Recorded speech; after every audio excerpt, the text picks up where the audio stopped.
Assalamualaikum warahmatullahi wabarakatuh. Alhamdulillahilladzi hassalan nasa syu'uban wa qabaila liya'arafu bil ihsan. Asyhadu an la ilaha illallah wahdahu la syarikalah khaliqul insan. Wa asyhadu anna Muhammadan abduhu wa rasuluh fasihul lisan. Allahumma sholli wa sallim wa barik ala nabi akhir zaman wa ala alihi wa sahbihi wa man tabi'ahum min ummatihi khairil umam amma ba'du.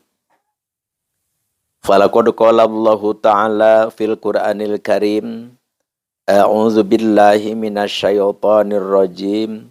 Bismillahirrahmanirrahim. Idza huyyitum bi tahiyyatin fahayyu bi ahsani minha aw rudduha al-ayah. Wallahu a'lam bi muradi bidzalik.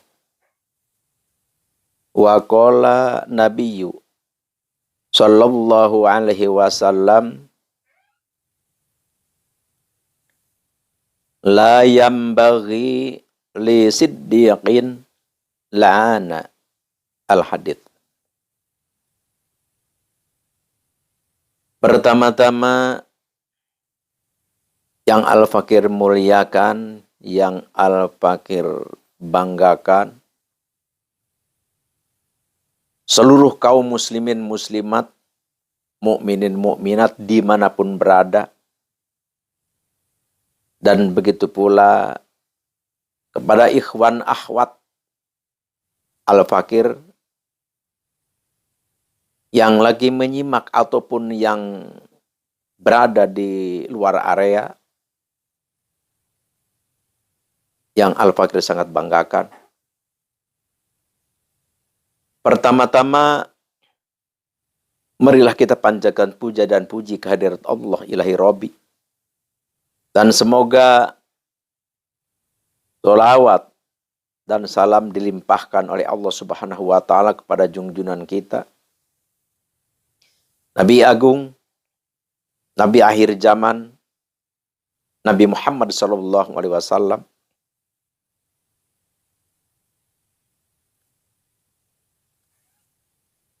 Dan semoga rahmat dan salam dilimpahkan oleh Allah kepada seluruh sahabat-sahabatnya Nabi, para tabi'in, tabi'innya, dan seluruh kaum muslimin muslimat yang ada di muka bumi ini. Khususnya, umumnya,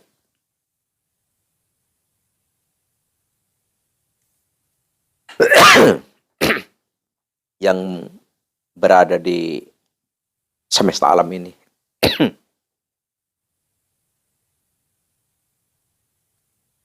Alhamdulillah wa syukrillah ala hadihi ni'amillah. Kita bisa bertemu, bermuajahah, bersilaturahim di acara di Aribatman Melikmah ini. Pada kesempatan ini, insya Allah Al-Fakir mau bercakap atau cakap-cakap tentang masalah bedanya antara dukun dan al-hikmah. Kenapa Al-Fakir mengangkat topik ini? Karena kita sering kesalahpahaman di dalam hal ini. Tidak sedikit saudara-saudara kita menjelekan, bahkan menjadi pecah belah dengan adanya saling memojokkan atau saling menyalahkan.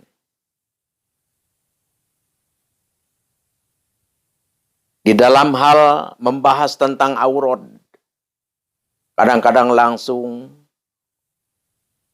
dituduh dukun. Bicara-bicara tentang pengobatan-pengobatan, sedikit-sedikit dukun. Jadi tidak semua kita mengetahui apa bedanya antara dukun dan al-hikmah. Kalau dukun jelas dilarang oleh Nabi, dilarang oleh agama kita. Tidak boleh. Bahkan Nabi besar Nabi Muhammad SAW telah bersabda, "Man ata arrafan fasa'alahu an syai'in lam tuqbal sholatu arba'ina yauman." Jadi barang siapa yang mendatangi dukun, bertanya kepada dukun tentang hal sesuatu, maka ditolak sholatnya oleh Allah 40 hari. Sebegitu dahsyatnya dukun. Didatangi, terus kita bertukar pikiran tentang hajat kita, maka tertolaklah ibadah kita yang paling sakral, yaitu adalah sholat. Jadi kita tidak bisa sembarang dalam hal ini.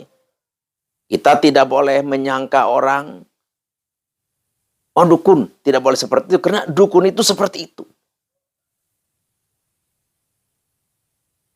Tercela di dalam agama. Na'udzubillahi min dzalik. Oleh karena itu, perlu kita tahu seperti apa dukun dan seperti apa al-hikmah. Di sini insya Allah Al-Fakir mau memberikan penjelasan sekadar, supaya kita jangan sampai suudzon ini membesar menjadi bola api. Na'udzubillahi min dzalik. Yang asalnya kita baik hubungan, kita menjadi renggang. Yang asalnya baik kita persaudaraan menjadi pecah karena masalah hal ini saja. Na'udzubillahi min dzalik. Jadi seperti apa dukun?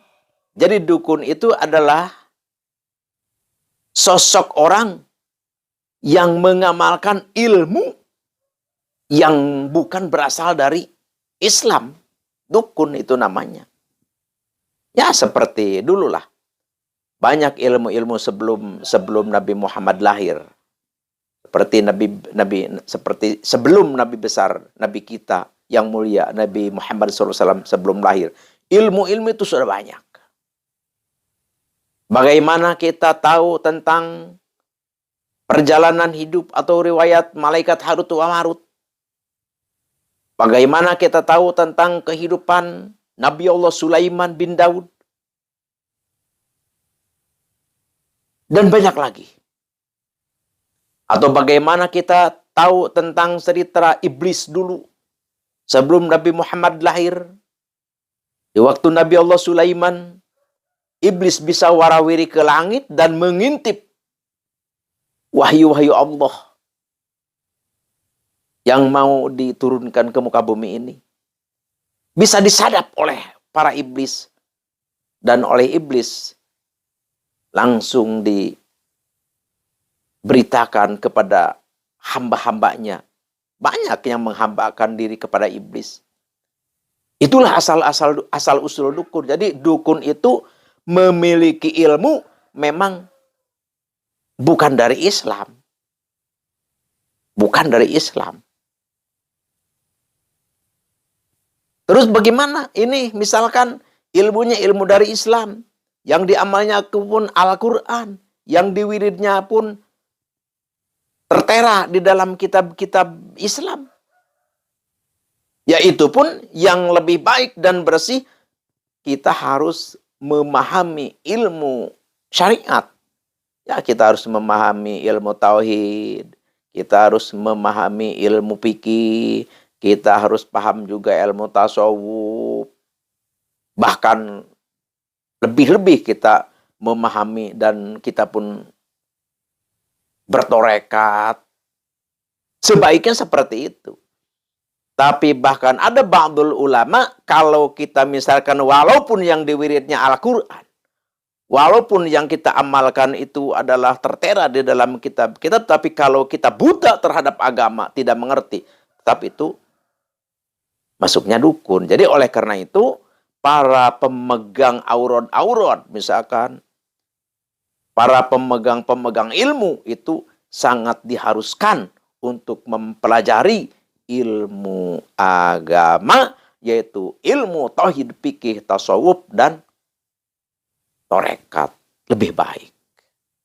Karena kalau kita tidak memahami ilmu keagamaan, walaupun yang diamalkannya itu adalah dari Al-Quran, tapi kita buta terhadap agama, maka itu akan jatuh kepada perdukunan.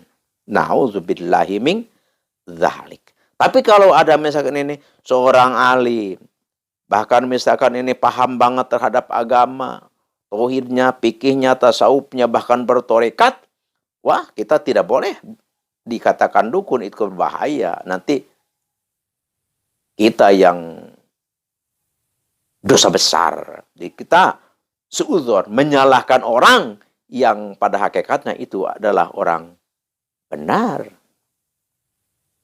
Tuh, jadi bedanya antara dukun dan al-hikmah. Kalau dukun ilmunya itu adalah bukan ilmu dari Islam, atau ilmu dari Islam tapi tidak memahami ilmu keislaman. Kalau al-hikmah itu adalah ilmu-ilmu yang memang sanadnya nyambung kepada Nabi besar Nabi Muhammad SAW.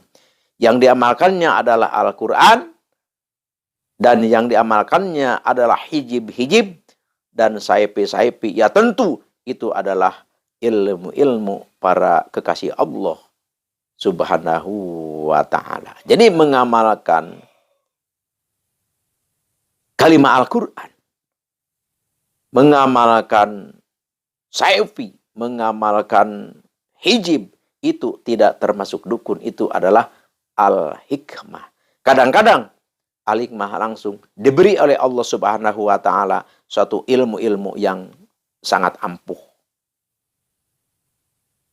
Karena di dalam al-hikmah, kalau kita belajar al-hikmah, itu persyaratan amalan sangat luar biasa. Sangat luar biasa. Tidak beda dengan torekat. Jadi kita harus selalu punya wudhu. Terus kata-kata pun harus benar-benar jangan sampai keluar kata-kata yang tidak baik. Terus hati pun jangan sampai ada suudzon. Terus sholat pun jangan sampai copong. Sholat fardu, sholat sunnah. Dan puasa sunnah pun harus segala dilakoni. Itu syarat-syarat pekerjaan para al-hikmah itu seperti itu. Jadi kita sekali lagi jangan gampang menuduh orang itu dukun kalau kita belum tahu apa bedanya dukun dan al-hikmah. Jadi sekali lagi, jangan gampang menyalahkan, menyesatkan orang. Jangan. Karena para ahli hikmah punya referensi, yaitu adalah kitab-kitab para aulia, kitab-kitab para ulama, di antaranya ya seperti Abu Hamid Hujjatul Islam Al-Imam Ghazali, beliau pun menyusun banyak ilmu hikmah. Dan Abil Hasan Syadili, Ahmad Rifai, Syekh Muhammad Hakim Nazili, Syekh Abu Haylah Al-Marzuki, Syekh Abil Abbas Al-Buni, bejibun sekali. Banyak sekali kitab-kitab referensi para ahli hikmah. Itu adalah sah. Ya, kita misalkan ini yang masyhurnya,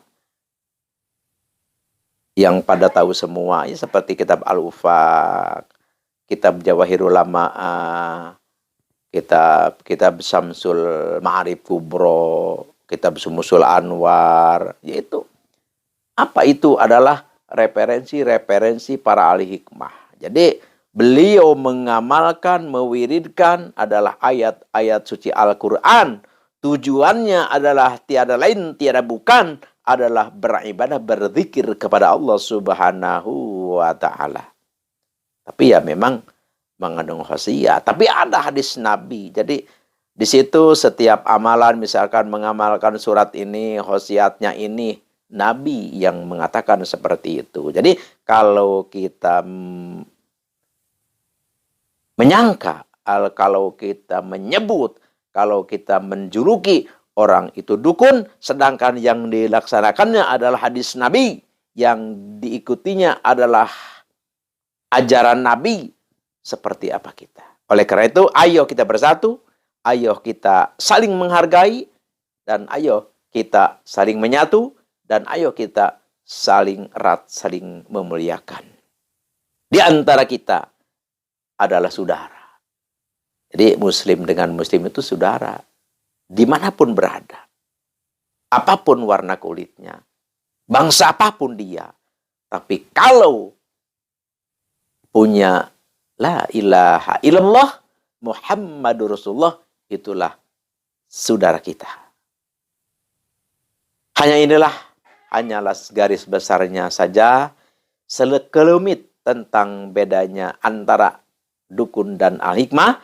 Jadi tujuannya jangan sampai kita cepat-cepat menyangka, menyebut, menyatakan, melabeli seorang itu dukun. Padahal dia bukan dukun, hanyalah pengamal sunnah Nabi dan pengamal ajaran Allah Subhanahu wa Ta'ala. Sekian demikian, terima kasih. Al-afu minkum. Wabillahi taufiq wal hidayah. Wassalamualaikum warahmatullahi wabarakatuh.